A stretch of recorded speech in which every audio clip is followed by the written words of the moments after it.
လှုပ်ထားပြစ်တယ်ဗျာဟာအောက်တိမရောက်မင်းအပေါ်မှာကြီးပဲမဝင်နဲ့မဝင်တော့ဆိုတော့ဘုံနေတော့မဝင်နဲ့ဒါတော့ပြရသေးဘူးမပိုက်ချောင်းဆွေးလေချက်တယ်ကြည့်ကြတာတော့ဒီမလားဟုတ်လေဘုံပဲထည့်ခိုင်းကြည့်ကြတာကတော့ဘုံတော့တက်စီလိုက်ဒီတဲခွဲကိန်းသားလေးကထမင်းဆိုင်မှာကျမတို့လင်မြန်းနေအိတ်နေတာဟိုလေအမဓမြလာတိုက်သွားရတော့ပတ်စံနေရှိတယ်မြဟာတွေအကုန်ပါသွားယောက်ျားရဲ့ဖုန်းလည်းပါသွားတယ်အားလုံးပဲမင်္ဂလာပါဒီတစ်ခါမှာတော့73နှစ်တန်းစီနဲ့ဓမြတိုက်ခန့်တယ်ဆိုတော့ဖြစ်စဉ်ပါဝင်ဒီကနေ့အထူးကြသတင်းကြောင်းကြလေးတွေကိုစူးစီးပေးထားပါတယ်ဆိုတော့ဗီဒီယိုကိုစလိုက်အောင်ပါမဝင်နဲ့မဝင်တော့ဆိုတော့ဘုံနေတော့မဝင်နဲ့ဒါတော့ပြရသေးဘူးမပိုက်ချောင်းဆွေးလေချက်တယ်ကြည့်ကြတာဒါကတော့စီတိုင်းမှာဖြစ်ကြတဲ့ပွဲပေါ့ဗျာဘုံတော့တက်စီလိုက်ဟောတော့ဘာနိုင်လဲတက်စီရတာလေဘာနိုင်လဲ6နိုင်လို့ခဲ့ပြီနောက်ပါမယ်တက်စီတော့ဘယ်နဲ့လဲချက်တယ်လို့မတရားတော့နားရတော့လည်းဓာတ်ပြလိုက်မယ်ဆွတ်လိုက်ပြောလေဘာလို့လဲအဲ့နဲ့ချက်ကွာရန်နေတော့နားတော့ရဲနေလာတယ်မလို့ကြည့်ရအောင်အေးပဲစောဒီကြက်တရင်မင်္ဂလာမရှိရဲ့အကြောင်းလေးပြောမယ်ဒီမှာဒီတဲခွဲကိန်းသားလေးကထမင်းဆိုင်မှာကျမတို့လင်မြန်းနေအိတ်နေတာဟိုလေအမဓမြလာတိုက်သွားရတော့ပတ်စံနေရှိတယ်မြဟာတွေအကုန်ပါသွားယောက်ျားရဲ့ဖုန်းလည်းပါသွားတယ်ဒီမှာပါဒီကားမှာဓမြလာတိုက်သွားတယ်တော့ဟိုဘက်မှာတဲခွဲကိန်းအခုဒီမှာဓမြတိုက်သွားတယ်ပတ်စံနေရှိတယ်မြဟာတွေအကုန်ပါသွားတယ်ဖုန်းတွေရောဖုန်းကတော့ယောက်ျားဖုန်းပါသွားတယ်ကိုဖုန်းကမမြင်သွားလို့ဒီဘက်ကနေပြီးတော့တက်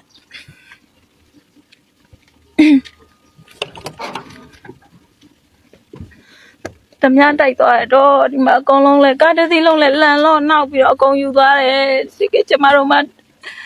မရှိမလေးရှာထားတဲ့ပတ်စံလေးအကုန်ပါသွားတယ်တော့လူ2ယောက်ထားတစ်ဖက်တစ်ချက်နဲ့ထောက်ပြီးတော့ဓမြလာတိုက်သွားတယ်စိတ်ကမမင်းကောင်းလုံးမွေနောက်သွားတာဓမြလာတိုက်ရှာသမီးမစားတော့အန်ဒီမစားတော့လေကောင်းနောက်ပြေးဒီလောင်းမစားချင်တော့အန်ဒီရတော့ပြီလူဘာမှမဖြစ်တာသမီးကကြောက်လန့်နဲ့អော်လိုက်လို့လူကိုလောက်သွားမှအန်ဒီကကြောက်တာဟိုဘက်မှာဆိုမိမရောယောက်ျားရောအဲ့ဒါဟိုဘက်မှာ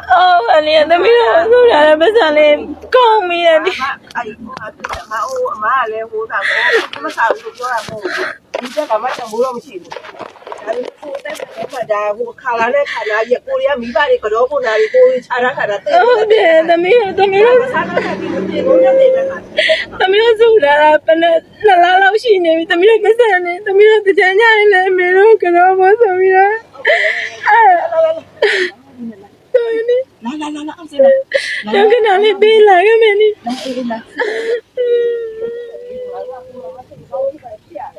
ကဲညဘက်တွေစီတိုင်းကျူးဆိုင်ကြပါဗျာ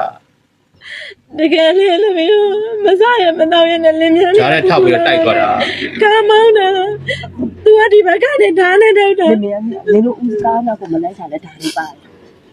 တယ်ဆိုတော့အန်ဒီကအခုကားနောက်ကိုမလိုက်တဲ့အခါကျတော့ကိုတွေမှာဟိုဖြစ်ဘူးလို့ဆိုပြီးရခါကျတော့အစမပြေဘူးလို့ဆိုပြီးရခါကျတော့အန်ဒီနဲ့သူ့လင်မယားနောက်တာစကားပုံမပြောဘူးရန်နေခဏတတ်နေရတာသမီးသိတယ်ပတ်စံတားနဲ့အခက်အခဲပြဒီသမီးဆန်စားအောင်ပဲလေဟုတ်တယ်နေကြည့်လိုက်အောင်အမဘာသီးတန်းနဲ့သမီးရဲ့ဟာတွေလန်လို့အကုန်လုံးလန်လို့ပြီးအကုန်ယူသွားတော်သေးရဲ့သမီးအစလေးချန်ခဲ့ပါအောင်ဆိုတော့မချန်ခဲ့ဘူးတော့သူကဓာတ်နဲ့ချောင်းနဲ့လာပြောဒီထဲတွေလည်းလူတွေဘာမှလုံးမသွားတာကံကောင်းတာတော်သေးမမုံနေရှိလားရှိရမမုံနေလည်းရှိလို့တော်သေးဒါကြီးကလည်းနိုင်တာဒီမှာဘော်လီအင်ကြီးပဲထွက်လာတောင်းသားလေးလူ3ယောက်ဓမြလာတိုက်သွားပြောတဲခွဲခိတ်နာလေးထမင်းဆိုင်မှာအိတ်တာ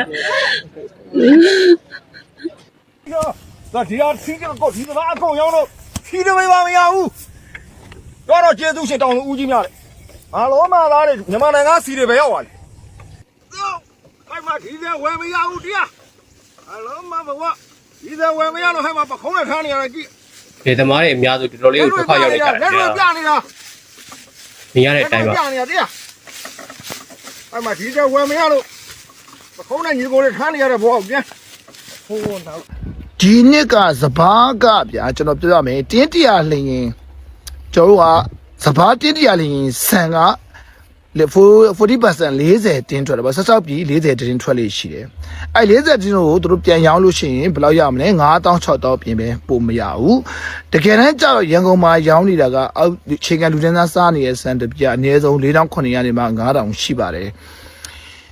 ဆိုလိုချင်တဲ့သဘောကလယ်သမားတွေကဘလောက်ပဲလှုပ်စပားတွေဘလောက်ပဲထွက်စပားတင်းတရာလျင်တော့10သိန်းနဲ့15သိန်းကြားပဲရှိပါတယ်သူတို့ရရှိတာကရန်ကုန်ရောက်သွားလို့ရှိရင်စံတပီကို9000နေမှာ8000 9000 1000တိရှိပါတယ်ရခိုင်ရ3ကပတ်ဆိုရင်9000နေမှာ9000စားထွက်တယ်ARတိုင်းဆိုတော့9000နေမှာ9000 1000တိထွက်တဲ့စပားတွေရှိပါတယ်ဒါကတော့ကျွန်တော်တို့အကြမ်းမြင်အဖြစ်ကျွန်တော်ပြောပြတာပါလယ်သမားတွေကသူတို့ထုတ်လုပ်လိုက်တဲ့စပားတွေကိုကုန်တယ်ပွဲစားတွေကဝယ်ပြီးတဲ့အခါကျကုန်တယ်ပွဲစားတွေကမှကားတွေနဲ့ကတားတွေနဲ့အကုန်တိုက်သွားကြတယ်ဟိုလေးရောက်ကော highly ဖြစ်သွားတယ်ဒီလိုထုံနေလည်းကောင်းပဲ AI တိုင်းပဲကြည့်မယ်ဆိုလို့ရှိရင်ငကြင်းပြူတပိတ်တာငကြင်းလုံးတပိတ်တာဟိုမှာ9800ပြပိုမရပါဘူးရန်ကုန်လေးရောက်သားကော18000ကနေပြီးတော့မှ3000ခွဲထိငါးအရွယ်စားစိုက်ပေါ်မူတည်ပြီးတော့မှပဲကွဲပြားချမ်းသာသွားပါတယ်နောက်ဆုံးတော့ production လုပ်တဲ့တောင်လေသမားတွေငါးမွေးကန်တွေကသူတွေကသူတို့ကိုထိုင်လို့ကျွေးနေရတဲ့သဘောရှိတယ်နောက်ဆုံးတော့ချမ်းသာသွားတာခရိုနီတွေပဲချမ်းသာသွားတာဗျာမြန်မာနိုင်ငံမှာ73စီစီတက်တာတယ်နောက်ဆုံးတော့ကုန်တယ်တွေပွဲစားတွေခီလိုတွေပဲချမ်းသာပြီးတော့လေသမားတွေကတော့ဒါဒေးစင်းခံတာပေါ့ဗျာမဟုတ်ပါဘူးစံစည်းပါလိုက်တာနိုင်ပါလေ73စီအကြက်တဲကိုကျွန်တော်တို့မြန်မာနိုင်ငံအပါအဝင်နိုင်ငံတွေဘလို့ဖြည့်ရှင်းနေကြပါသလဲတင်ဆက်ချိန်ဧပြီလ2ရက်နေ့ည9:00နာရီခွဲဝင်ကြမှာအခုဆိုကဘာတဝမ်းမှာလောင်စာစီလက်ကျန်တွေရောင်းနေလာပြီးတော့စီစည်းတွေကလည်းမတွင်းဝင်စရာအမြင့်ဆုံးကိုထိုးတက်နေပါတယ်ဒီအကြက်တဲကိုကြော်ဖြတ်ဖို့အတွက်အစိုးရတွေကကြောက်မီးသွေးတွေပို့သုံးလိုက်ရတယ်စီကိုခွဲနှဲနဲ့ရောင်းရတယ်အလုတ်စင်းရတဲ့ရက်တွေရှော့ချလိုက်ရသလိုဂျုံသွားရင်လေစည်းနက်တိုင်တွေပါမတက်ကြဖို့တို့အထီတောင်ပြောလာရပါတယ်ဒီလိုအခြေအနေတွေအောက်မှာကမ္ဘာနိုင်ငံတွေမီးမပြတ်အောင်စီမပြတ်အောင်ဘလို့ရုန်းကန်နေရတယ်လဲဆိုတာကိုကျွန်တော်တို့အာရှနိုင်ငံတွေကနေစပြီးကြည့်လိုက်အောင်ပ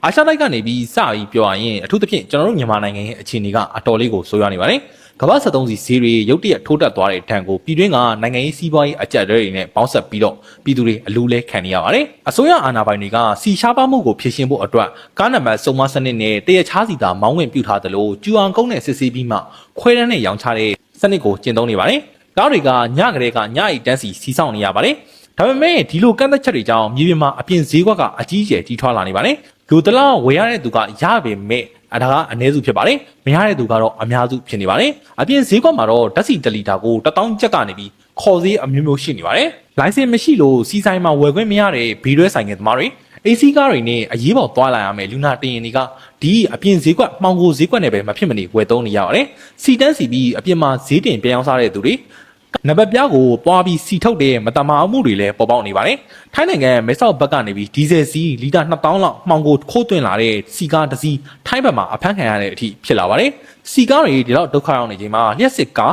EV ကားဝယ်လိုအားကတော့အစမတန်ထိုးတက်သွားပါတယ်။ EV ကားတွေကစုံမကန့်သက်ချက်စနစ်မရှိသလိုအထူးကုန်စည်ခွန်900%လောက်ပဲဆောင်ရတဲ့အတွက်လူတွေကအလူအယက်ဝယ်လာကြပါတယ်။ဈေးနှုန်းတွေကလည်း30ကနေပြီး60%လောက်အထိရုတ်တရက်ခုန်တက်သွားပါတယ်။လက်ရှိပြည်တွင်းက EV အယောင်ပြခန်းတွေ90%လောက်မှာရောင်းစရာကားလက်ကျန်မရှိတော့ဘဲနဲ့နောက်နှစ်လေလောက်အထိ pre-order တွေနဲ့အပြည့်ဖြစ်နေပါပြီ။ဒါပေမဲ့ EV ကားပိုင်ရှင်တွေအတွက်ကတော့အကြီးမားဆုံးစိန်ခေါ်မှုကလျှက်စမီဖြစ်ပါတယ်။တနိုင်ငံလုံးအတိုင်းအတာနဲ့4နာရီလား4နာရီပြည့်စနစ်ကိုကျင့်သုံးနေကြတဲ့အတွက်စီမလိုပေမဲ့ကားအသင်းဖို့အတော်လေးကိုအခက်တွေ့ရပါတယ်။ဒီလိုတေးပို့ဆောင်ရေးအကြက်အတဲတွေအပြင်အဆိုးရွားဆုံးရိုက်ခတ်နေတာကတော့မြမစိုက်ပျိုးရေးနဲ့စားနပ်ရိက္ခာကဏ္ဍဖြစ်ပါတယ်။ AB လမှာရိတ်သိမ်းနှောမဲ့ AR တိုင်းကຫນွေစပါးတွေအတွက်ရေအောင်မြေတင်ဖို့ဒီဇယ်စီလုံးဝပြတ်တောက်နေပါတယ်။ဒီအပိုင်းအတွင်းမှာရင်ဒီဇယ်ဈေးက2ဆလောက်တက်သွားလို့တဘာတအေကရေသိန်းက3သိန်းခွဲကနေပြီး3သိန်းအထိခုန်တက်သွားပါတယ်နိုင်ငံတော်မှာစီကာလန်တန်130ရက်40သာရှိရလို့ပြောနေပေမဲ့မြေပြင်ကစီဆိုင်တွေမှာတော့လုံးဝကိုပြက်လက်နေတာပါရေစိုးဆက်တွေသာမကဘဲနဲ့စက်မှုလေယာအတွက်အသက်သေးကြောဖြစ်တဲ့စဘာရေသိန်းဆက်တွေပါစီမရှိလို့ရထားရပါတယ်